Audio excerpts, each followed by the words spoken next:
The panel that we're looking at is called a photovoltaic panel. It's actually used to take solar energy from the sun and with other equipment that is also here as well to generate electrical power.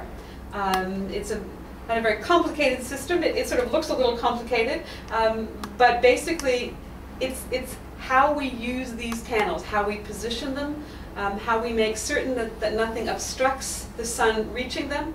It's understanding if we have no choice and something does obstruct them, like the sun in the sky is lower in winter, for example, how do we maximize the placement of these panels in order to make sure that we use them most efficiently? And so a great deal of the work that solar engineering companies do is understanding first how best to use these panels to their maximum efficiency, and then how to integrate them into the existing energy systems of a building or a house so that the investment that you make in this technology is the best that it can be, and that you get the best return on your investment.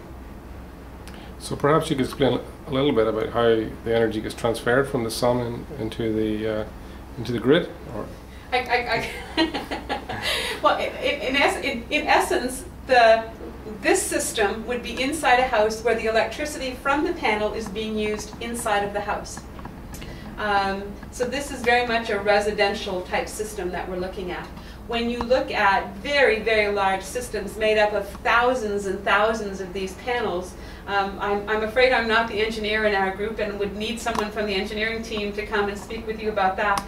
But in essence, in much the same way that it's wired to your house, it's wired into the grid. And so the grid, even though there are fields and fields of these together, they transfer the energy they generate along a wiring system and then through a substation like you would see at any grid, and then onto the grid. And as I mentioned before, one of the challenges is that solar is an intermittent resource. It changes because some days are cloudy, some days are sunny.